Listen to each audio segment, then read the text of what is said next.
So I first heard of the concept of checking yourself out when I read the book Extreme You by Sarah Robb O'Hagan. She spoke about the importance of knowing yourself before you can know what you're destined to do. And it took me a long time to understand the importance of looking back.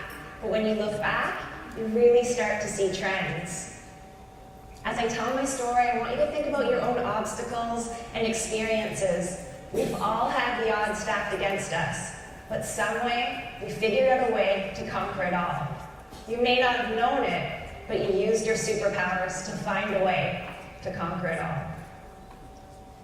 So this is me, 9 years old, I had a pretty amazing perm. I was cold all the time, even back then, and I really wish I had those eyebrows back. I was an incredibly shy kid. Everyone around me constantly asked me to speak up when I talked. Yet in 1989, I stood in front of my class, later in my school, and then the city, and spoke on women's rights. I truly believed that a woman could do anything a man could do. And it wasn't right that there were places in this world that didn't allow women the same rights. This was the first time I can remember where my superpowers started to glimmer. I was incredibly shy, nervous to speak in public. But if I believed in the message so fully, the shyness disappeared and the influence began. Checking yourself out is about understanding how you're naturally wired, what moves you, and that's the lane you need to get in. So fast forward from that grade 5 speech 14 years, I started as a level 1 personal trainer at Bally's. I was so fired up, I couldn't wait to put everything that I learned into place. I read every article I could get my hands on, from Oxygen to Shape magazine. This is back when people actually read magazines, and I was ready to go. There was only one problem. Over the course of my 4 years at school, no one taught me an important skill that was absolutely imperative for me to be successful, and that was the ability to sell my value. Over time, it came to me, but it was something that I found very, very difficult, and I worked through the years to get better at it.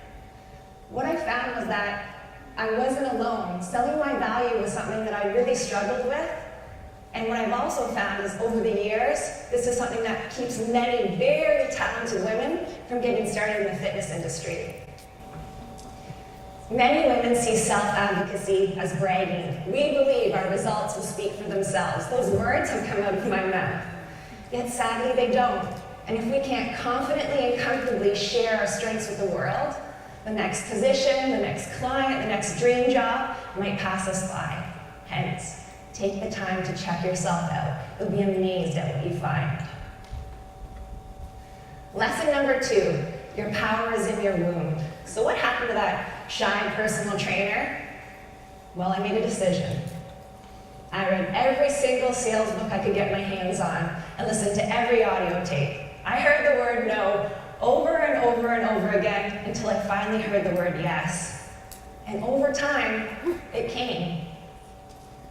This success eventually brought me into leadership roles in Good Life Fitness. And when I look back at the different people and places that I worked, what I found was my shyness was actually a gift that helped me influence. My belief in the people that I worked for far outweighed their own self-doubt, because if I could do it, they sure as hell could. I served the people that I work with the way that I wish I would have been served. If I had the support and the belief, I could have been spared months and months and months of pain. This brings me to where I am today. So just over 2 years ago, a recruiter contacted me to come and take on the position of Vice President at Movati Athletic. And this was the beginning of my quest to redefine the definition of personal training. One that was ruled by male dominance, ego, how much weight you can lift, and the idea that only extroverts could be successful, to one where the very best personal trainers are gifted in influence, behavior change, through empathy, warmth, and genuineness. Lesson number 3, redefine having it all. I posted this picture about a year ago with my daughter and I out shopping, and it said, Girls' Day. It's the quality, not the quantity that counts. And I can't tell you the number of women that reached out to me and said, thank you for saying that. I needed to hear that today. I shared it with my sister, and I thought, it was just a few words. How could just so many words have impacted so many people? And then I reflected. When was the last time you turned to another woman in your life and told them, the life you've chosen is amazing, and it's exactly the life you were meant to lead? I'll say it again. The life you've chosen is amazing, and it's exactly the life you were meant to lead. Instead, we face questions like, when are you having kids? You're only having one? When are you going back to work? You went back to work so soon, who's watching the kids? I'm talking about it because I don't think we talk about it enough. Let's scrap the idea of having it all. And better yet, let each woman define exactly what the best version of her life looks like. So here's what having it all looks like in my opinion. I went back to work part-time when my daughter was 3 months, full-time when she was 6 months. And from the age of 6 months to 1 year, I dropped a screaming and crying little girl, clinging to my body off at daycare. I'm sure many of you have been there. And raced as fast as I could to pick her up if I was on pickup duty. My husband, on the other hand, if on pickup duty and finished work early, would get a workout in, take the dog for a walk, surf the web. He'd go and get her when he was good and ready. Did you know that dad guilt is not a thing? I was so determined to ensure that going back to work early had no detrimental effects on my daughter that I breastfed for the first year. I didn't mention that my full-time job required me to fly back and forth to Alberta every 4 weeks for 3 to 4 days. Having it all is pumping the dirty Pearson Airport bathroom at 1 a.m. because you're afraid of what might happen to this area in the 1 hour drive home. I'd show an explosion if I knew how to do it on the screen.